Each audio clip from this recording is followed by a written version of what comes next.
Assalamualaikum anak-anak. Waalaikumsalam. Hari ini hadir semua tidak? Hadir. Oke, jadi hari ini kita sudah masuk kepada pembelajaran yaitu proses islamisasi di Indonesia.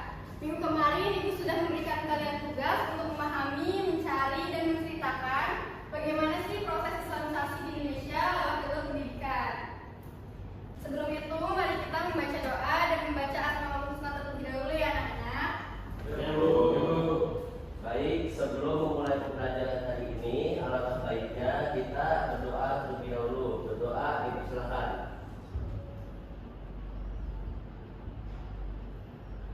Amin. Pembacaan Asmaul Husna dimulai.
Bismillahirrahmanirrahim. Pembelajaran hari ini kita mulai ya.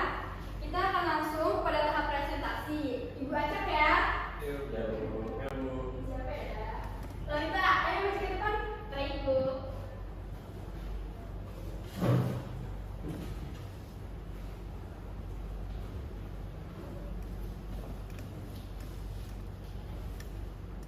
Selamat pagi semuanya.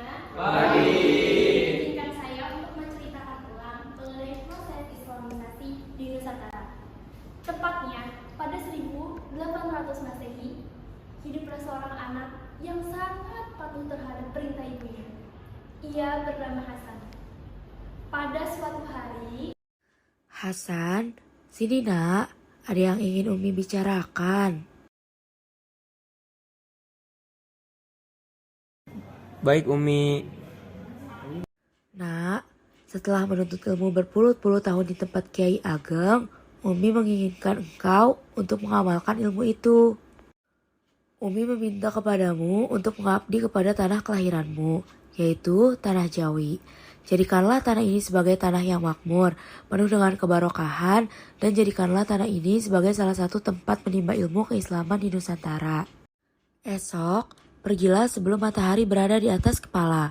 Pergilah ke arah timur Pulau Jawi. Lalu, kau akan bertemu dengan sebuah pedesaan yang dimana desa itu ialah desa yang akan kau bina dan akan kau jadikan sebagai salah satu pusat penimba ilmu di Pulau Jawi. Umi akan siapkan peta desa tersebut, juga beberapa kantong koin emas dan bekal makan untukmu Hasan. Janganlah khawatir, karena Allah selalu bersama dengan kita. Lalu Hasan pun pergi untuk mencari letak desa itu. Ketika sampai desa, Hasan pun langsung bertanya dengan warga lokal, "Di mana rumah Pak Kades?" Warga lokal pun menjawab, "Di sebelah sana." Hasan pun bertemu dengan Pak Kades dan menanyakan beberapa hal. Pak, permisi Pak, saya Hasan. Saya murid dari salah satu ulama di barat Pulau Jawi. Di sini, saya diminta oleh ibu saya untuk mengamalkan ilmu yang sudah saya dapatkan. Letak desa yang ditunjukkan oleh peta pemberian ibu saya berada di desa ini, Pak. Jika Bapak berkenan, bisakah Bapak membantu saya untuk mencari lahan kosong untuk pembangunan surau di desa ini, Pak? Baik, akan saya bantu. Di sebelah utara ada sebuah lahan kosong. Mungkin lahan itu cocok untuk pembangunan surau. Selepas itu, Hasan pun membeli tanah tersebut dan mengucapkan terima kasih kepada Pak Kades. Pada suatu hari, ada sebuah gerombolan pemuda lelaki. Mereka sedang membicarakan sesuatu, juga merencanakan sesuatu. Saat itu, Hafsah sedang berjalan sendirian di jalanan yang sepi. Lalu ia bertemu dengan gerombolan anak muda. Wah, ada cewek nih. Jangan ganggu saya mohon jangan ganggu saya. Lalu salah seorang dari gerombolan tersebut mengambil barang Hafsah. Hei kau anak muda, apa yang kau lakukan? Lihat nih, ada sok pahlawan. Tak ada urusan dengan kau, wahai pria muda. Karena selisih itu, akhirnya terjadi pertikaian antara Hasan dan gerombolan lelaki tersebut. Pertikaian yang dilakukan dimenangkan oleh Hasan. Mereka pun pergi meninggalkan Hasan dengan begitu saja. Lalu Hasan memberikan barang itu kepada Hafsah. Hasan pun memberikan beberapa pertanyaan kepada Hafsah. Hafsah memberikan pernyataan mengejutkan bahwa ia seorang yatim. Simpati Hasan terhadap Hafsah. Tanpa berpikir panjang, Hasan pun menawarkan kepada Hafsah untuk mengaji di tempatnya. Hafsah pun mengiyakan itu. Ketika sedang membantu membereskan surau, Hafsah pun bertanya kepada Pak Kiai. Pak Kiai, apa yang kemarin kau lakukan wahai Pak Kiai hingga bisa memenangkan pertempuran itu? Pak Kiai pun menjawab bahwa itu semua karena Allah. Ketika sedang berbincang dengan Hafsah, datanglah kembali gerombolan lelaki itu. Mereka seperti tertarik dengan rahasia Pak Kiai.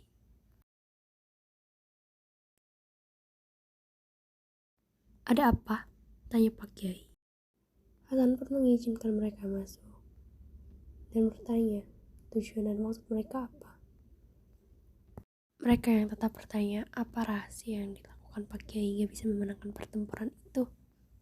Hasan pun tetap menjawab bahwa itu semua karena Allah, tidak ada yang lain.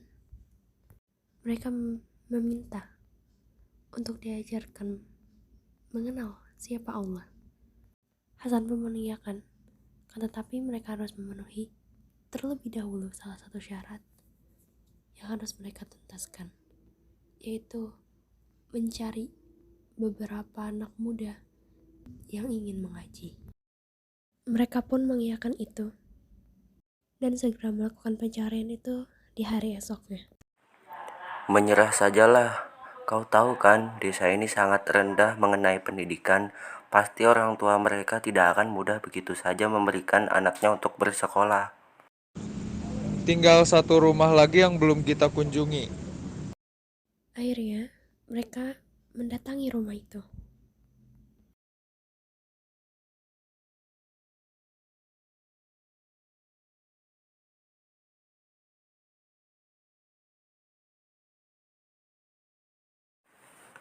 Permisi Bu. Ya, apa?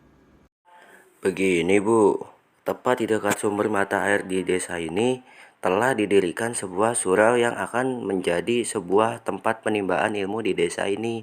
Maka dari itu, kami mengajak putra atau putri Ibu untuk menuntut ilmu di surau tersebut. Enggak, saya nggak kasih izin anak saya pergi ke sana. Kedua anak ibu tersebut pun mendengar percakapan itu dan meminta izin kepada sang ibu. Kami berjanji, Ma, akan membantu Ma terlebih dahulu sebelum kami berangkat ke surau. Ya, Ma, kami janji jika kami mengingkari, kami tidak akan pergi ke surau itu lagi. Ya sudah, kalau seperti itu, Mak beri kalian kesempatan untuk belajar mengaji. Terima kasih, Ma. Selepas itu, mereka pun pergi mengaji bersama dengan gerombolan laki-laki itu. Hasan pun langsung memulai pembelajaran pada hari itu. Bismillah, kita mulai pembelajaran pada hari ini. Sebelum itu, saya mengucapkan terima kasih kepada kalian karena sudah tuntas menunaikan janji. Baik, akan saya tunaikan janji saya kepada kalian. Akan saya ajarkan kalian semua membaca Al-Quran. Sebelum itu, saya akan menyampaikan sebuah hadis, Tolabul ilmi fardhatun 'alal kulil muslimin, yang artinya menuntut ilmu ialah kewajiban bagi setiap muslim dan setiap muslimah. Hasan pun menjelaskan mengenai Al-Quran. Al-Quran menceritakan semua yang sebelum, sekarang, dan akan yang terjadi pada alam semesta. Al-Quran menceritakan siapa pencipta alam semesta. Al-Quran menceritakan siapa kekasih pencipta alam semesta. Al-Quran menceritakan bahwa pencipta alam semesta memiliki limpahan kasih sayang, rahmah, serta ampunan yang besar bagi seorang yang mengimani pencipta alam semesta ini. Selain itu, Hasan pun memberikan beberapa pengajaran lainnya, seperti rukun iman, juga rukun Islam, mengajarkan mereka bagaimana tata cara sholat yang benar. Juga mengenalkan mereka kepada Allah, mengenai 20 sifat wajib Allah, yaitu sebagai berikut. Wujud kidam baqa mukhalafatul lil hawadisi qiyamuhu binafsihi wahdaniyat kudrat iradat ilmu hayat sama basar kalam qadiran muridan aliman hayyan sami'an basiran mutakalliman. Hasan pun mengajarkan hal-hal yang lain seperti rukun sholat, rukun wudhu, dan beberapa pengajaran lainnya yang menjadi pengajaran dasar untuk memberikan pemahaman kepada mereka. Pengajaran ini Hasan lakukan berulang kali demi memenuhi permintaan sang ibu untuk bisa menjadikan tanah Jawi sebagai tempat pelopornya Islamisasi di Nusantara melalui jalur pendidikan.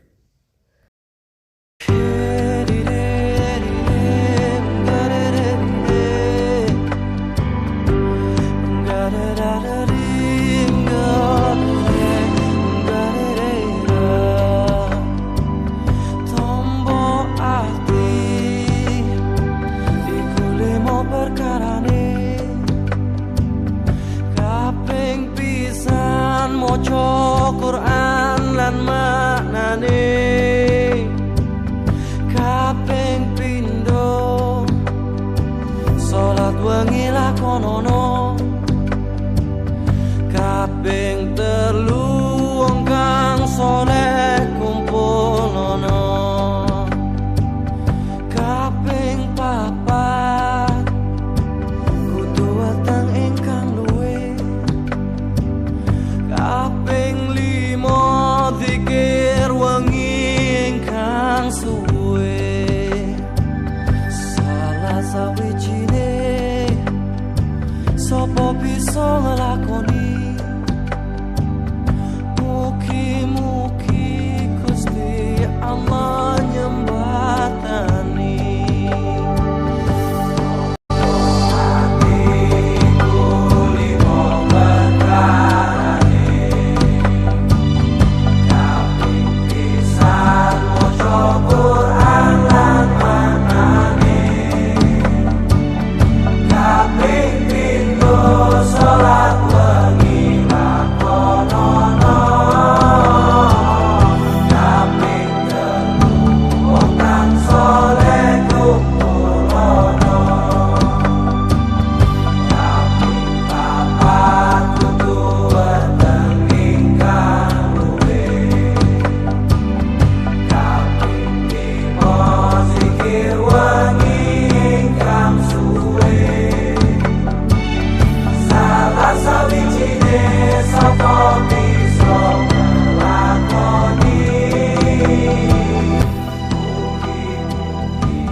Doa Umi Hasan pun terkabul. Kini, Hasan menjadi salah satu pencetus proses lahirnya Islamisasi di Nusantara melalui jalur pendidikan.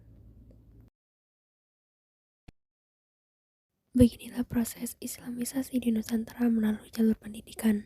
Semoga pesan tersirat dan tersurat yang kami sampaikan pada video ini dapat memberikan manfaat kepada semua yang mendengar dan menonton video ini. Begitu teman-teman ceritanya. Semoga cerita apa yang sudah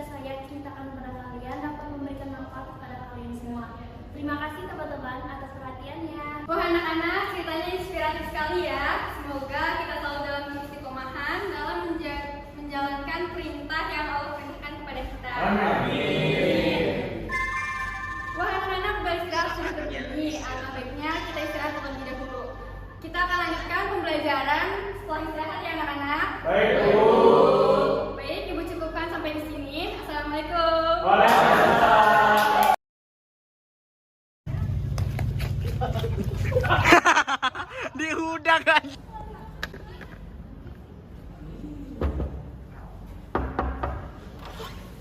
Assalamualaikum anak-anak. Ini nggak bener, Cok. Jangan dulu gitu. Dia mau udah penjelek banget. 3. Masuk tan.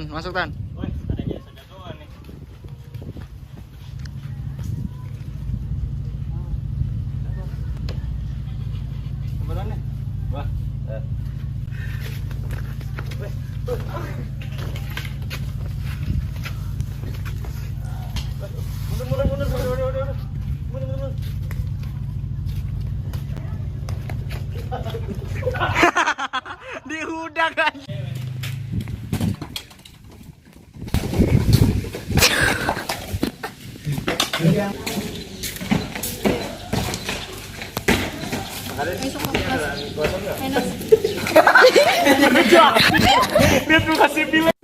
Oke. Salamannya gimana? Tuh 2, 3 pura-pura salaman. Assalamualaikum gitu. Iya apa? Assalamualaikum. Iya gitu kan perawakan. Oh bisa sih. Videonya jangan. Kok pakai sendal sih? Oh iya ya.